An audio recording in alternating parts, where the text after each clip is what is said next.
বাংলাদেশে সিলেট ঢাকা দক্ষিণ বিভাগের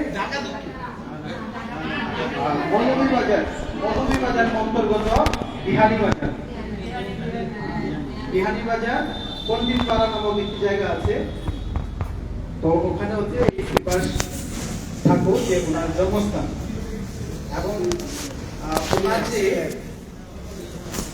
এই এশিয়া মহাদেশের মধ্যে সর্বপ্রথম হচ্ছে এই সংস্কৃত যে ছাপাখানা বানানো হয়েছিল সেই পণ্ডিতপাড়াতে। ওই শ্রীবাস পণ্ডিতের যে ঠাকুরদা ছিল, ওনার নাম ছিল অনি পণ্ডিত। তো এই অনি পণ্ডিতের নামে এই আজকে চাইতে প্রায় 400-500 বছর আগে এই সংস্কৃত যে ছাপাখানা, এই ছাপাখানা হচ্ছে এই অনি পণ্ডিত লাইব্রেরি নামে ওখানে হয়েছিল। তো আমরা অনেকে গিয়েছি, কে গিয়েছেন শ্রীবাস ঠাকুরের যে শ্রীবাস অঙ্গনে, মানে বাংলাদেশে যেখানে শ্রীবাস ঠাকুরের জন্ম হয়েছিল, অনেক কম। তো আসলে এগুলো আমাদের জানা দরকার। তো মূলত এখানে কেন যে মহাপ্রভুর যে মাতা পিতার যে বাড়ি, সেটা কোথায় আছে? সেটা কিন্তু সিলেটে। ঢাকা দক্ষিণ হচ্ছে মহাপ্রভুর পিতৃভিটা, আর মায়ের বাড়ি হচ্ছে কোথায়? ভালো বলে হ্যাঁ, সচিয়ঙ্গর নাম যেটা আমরা বলি, বুঝলেন তো? আমার সাথে বলে গেছে। তো অনেকেই এখানে এই যে আমরা পঞ্চতত্ত্ব বলি না, শ্রীকৃষ্ণ চৈতন্য মহাপ্রভু, নিত্যানন্দ প্রভু, শ্রী অদ্বৈত ঠাকুর, শ্রীবাস ঠাকুর, আজকে গদাধর গোসাই, এই যে পাঁচজন, এই পাঁচজনের মধ্যে চারজনই কিন্তু যে পূর্ব বিঘা যে ছিল, ওনাদের কিন্তু আমাদের ওই পারে পূর্ব বাংলায় ছিল, বুঝতে পেরেছে? তো মহাপ্রভুর বাড়ি হচ্ছে ঢাকা দক্ষিণে, পৃথিবীটা জগন্নাথ মিশ্রের, আর এর পাশে হচ্ছে এই শ্রীবাস ঠাকুরের যে জন্মস্থান মৌলভীবাজার, বিহারীবাজার। আর অদ্বৈত ঠাকুরের জন্মস্থান কোথায়? পন্থিত্ব নাম শুনছেন না? পন্থিত্ব বলতে ছিল না, পনাদিত্য বলেছি।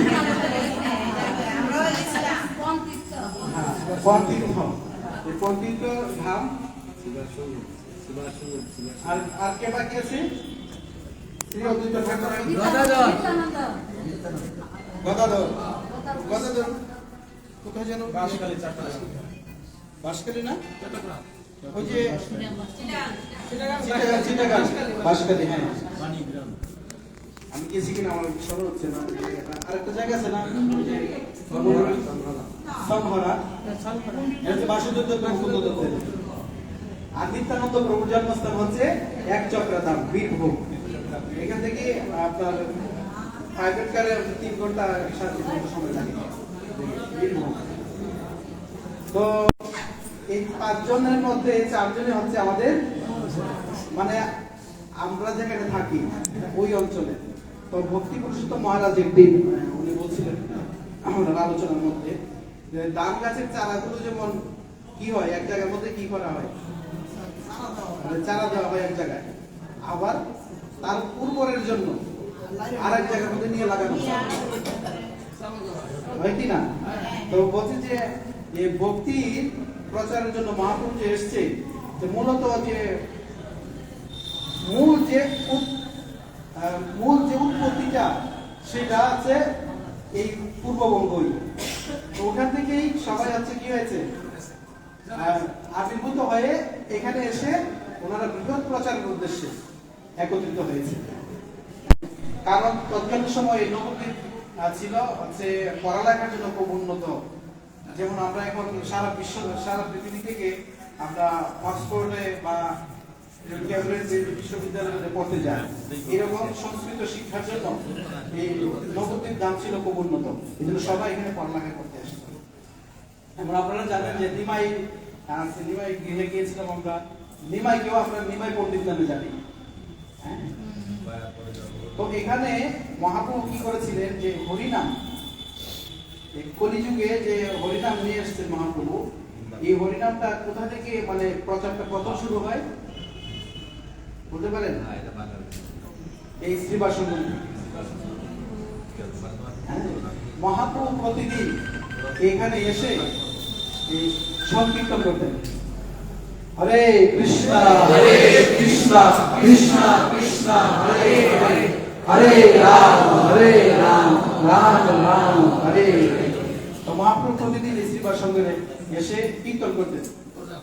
হ্যাঁ, কোনদিন বাদ নেই, প্রতিদিন এখানে এসে কীর্তন করতেন, দরজা লাগাই। তারপরে অন্তরঙ্গ অন্তরঙ্গ প্রভুর কাছ থেকে শুনলে আরো অনেক ভালো লাগতো। তো এই যে হরিনামটা কত গুরুত্বপূর্ণ, আমরা যখন এই জগৎ থেকে আমরা চলে যাই তখন আমাদের স্মৃতি বিস্মৃতি ঘটে, বুঝতে পারছেন? অনেক কিছু আমরা মনে রাখতে পারি না, কিন্তু এই যে নামটা যদি আমরা চিন্তন করতে পারি, নামটা যদি আমরা শ্রবণ করতে পারি, তাহলে আমাদের এই জীবনের পরম গতি সাধিত হতে পারে। কিভাবে? না, শ্রীমদ্ ভগবত গীতায় ভগবান বলেছেন, অন্তকালে চ মামেব স্মরণম মুক্তা কলেবরম ইয় প্রয়াতি সমদ্ভাবম জ্ঞাতি নস্তু সংশয়। যে মৃত্যুর সময় যিনি আমাকে স্মরণ করেন, দেহত্যাগ করেন, তিনি তৎক্ষণাৎ আমার ভাবই প্রাপ্ত হন। তো আমরা যা কিছু করতেছি মানে এগুলো কি? এগুলো যে প্র্যাকটিস করছি আমরা। তো হয়তো ভগবানের অনেক লীলা, তখন আমরা আমাদের যে মৃত্যুর সময় আমরা হয়তো এগুলো স্মরণ করতে পারবো না, কিন্তু ভগবানের যে নাম আমরা স্মরণ করতে পারবো। কেন স্মরণ করতে পারবো? যদি আমরা সবসময় এই নামের প্রতি যদি আমাদের অভ্যাস সৃষ্টি হয়, তাহলে অভ্যাসের মাধ্যমে আমরা এটা স্মরণ করতে পারবো। বিভিন্ন উপলক্ষে আমরা স্মরণ করতে পারি, যেমন অজামিল স্মরণ করতে পেরেছিলেন না? অজামিলের এক ছেলের নাম কি ছিল? নারায়ণ। এই যে এগুলো হচ্ছে ভাগবত পরম্পরা ক্রমে এই যে আমাদের সনাতন ধর্মে ভগবানের নামে নাম রাখা হয়, কারোর নাম কৃষ্ণ, কারোর নাম গোপাল, হ্যাঁ, কারোর নাম গৌরাঙ্গ, ঠিক আছে, নারায়ণ, এরকম রাখা হয়। কেন রাখা হয়? যে ভগবানের প্রতি যদি আমার আসক্তি না হয়, কিন্তু আমার ছেলের প্রতি আমার আসক্তি আছে, কমপক্ষে ওই ছেলের উচিলায় যদি ছেলের উচিলায় কি হতে পারে? মুক্ত হতে পারে। এরকম তো ভাগবতের উল্লেখ করা আছে যে এই যে অজামিল তিনি কি করেছিলেন? তিনি ভগবানের এই যে দিব্য নাম, এই নামটা তিনি, এটা যে ভগবানের নাম, এই স্মৃতি ছিল না ওনার। উনি জানতো যে আমার ছেলে, তিনি যখন এই সমস্ত তারা এই যমদূতের দ্বারা আক্রান্ত হলেন, তখন তিনি কি করলেন? তিনি চিন্তা করতে লাগলেন যে আমাকে কে বাঁচাবে। প্রকৃতপক্ষে বিপদে পড়লে আমরা কিন্তু বাঁচতে চেষ্টা করি, এবং কে আমাকে রক্ষা করবে তখন আমরা সেই জিনিসটা খুঁজে বের করি, ঠিক কিনা? আমাদের জীবন দশায় আমরা এরকম দেখা যায় যে যখন আমরা বিপদে পড়ি তো কে আমাকে রক্ষা করবে সেটা আমরা খুঁজে বের করি। অনেক মানুষ থাকলো, আমরা সবার কাছে যাই না, যে আমাকে রক্ষা করতে পারবে একটা বিশ্বাস আছে তার কাছে আমি যাই। তো এই যে তারই ছিল যে বিশ্বাস ছিল যে তার সন্তানই তাকে রক্ষা করবে। সন্তানের নাম কি? নারায়ণ। তো এটা কিন্তু উনি ইচ্ছা করে বলে নাই, ভগবানকে খুশি করার জন্য, কিছু করার জন্য বলে, কিন্তু ওনার ছেলেকে এই নাম, ওই যে নামটা তো ভগবানের নামে নাম, এই জন্য ওই ভগবান কি করেছেন? যখন নারায়ণ নারায়ণ বলে চিৎকার করছিলেন, তখন ভগবান স্বয়ং বিষ্ণুদূত পাঠিয়ে দিয়েছিলেন। আর এটাই ছিল যমদূতদের বিষ্ণুদূতদের প্রথম দর্শন। যমদূতেরা বিষ্ণুদূতদের দেখে অবাক হয়ে গেছে, বলছে ওরা আবার কারা, এরকম আগে দেখিনি, এরকম স্বর্ণমুকুট, শঙ্খ চক্র, গদা পদ্ম, অবাক হয়ে গেছে। তো এই যে হরিনাম, চার যুগে, চারটা যুগে যুগে এই ভগবানের দিব্য নাম আছে। সত্য যুগে কি ছিল? সত্য যুগে হরি, নারায়ণ পরাবেদা, এটা বলে তারক ব্রহ্ম নাম। সত্য যুগে এই নাম যোগ করা হতো। কি নাম? নারায়ণ পরাবেদা, নারায়ণ পরাক্ষরা, নারায়ণ পরাগতি, নারায়ণ পরামুক্তি।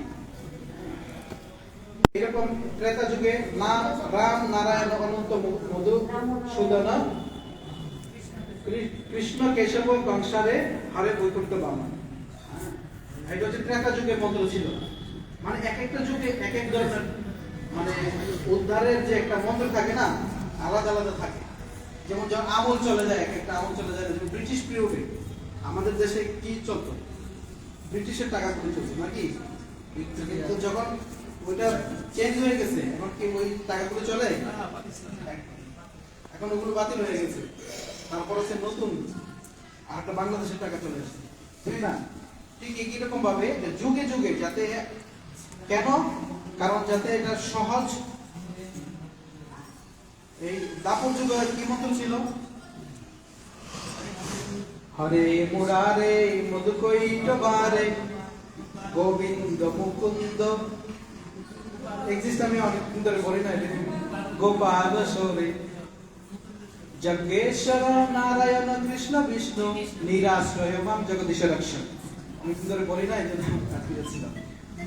আর এগুলো মন্ত্রগুলো একটু কঠিন কিনা? কঠিন না?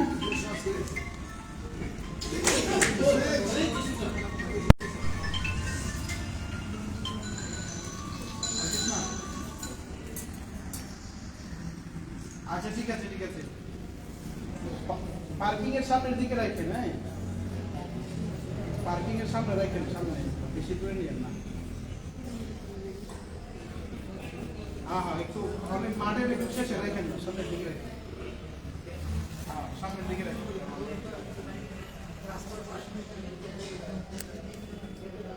তো এই কলিযুগে যাতে সহজে, খুব সহজে আমরা মুখস্থ করতে পারি, বলতে পারি, হ্যাঁ, এই জন্য একদম সহজ নাম মহাপ্রভু শাস্ত্র থেকে আমাদেরকে দিয়ে গেছেন। কি নাম? হরে কৃষ্ণ হরে কৃষ্ণ কৃষ্ণ কৃষ্ণ হরে হরে, হরে রাম রাম রাম হরে হরে। 16 নাম 32 অক্ষর। খুব সহজ নাম আমাদের মহাপ্রভু দিয়ে গেলেন। এবং এই নাম সংকীর্তনের একটা ভবিষ্যৎবাণী করলেন। কি করলেন? হ্যাঁ, পৃথিবীতে আছে যত নগর আদি গ্রাম সর্বত্র প্রচার হইবে মোর নাম। মানে মহাপ্রভু যে নামটা দিয়েছে, এই নামটা একটা ভবিষ্যৎবাণী করলেন যে এই পৃথিবীতে যত নগর এবং গ্রাম, নগর মানে হচ্ছে শহর, আর গ্রাম তো গ্রামই, যত নগর শহর আছে, যত শহর গ্রাম আছে, সব জায়গাতে এই হরিনাম প্রচার হবে। আর আজকে আন্তর্জাতিক কৃষ্ণ ভাবনামৃত সংঘ ইসকন প্রতিষ্ঠাতা আচার্য শিল প্রভুপাদের প্রচারে, ওনার করুণায় আজকে সারা পৃথিবীতে এই হরিনাম ছড়িয়ে গেছে। আফ্রিকা তো শুনি, আফ্রিকা তো শুনি, হ্যাঁ দুবাই তো শুনি। হ্যাঁ, এখন হয়তো আমরা এখন আমরা অনলাইনের মাধ্যমে আমরা সব জায়গায় যে হরিনাম হচ্ছে এটা আমরা দেখতে পাচ্ছি, ঠিক কি না? এবং দেখেন কত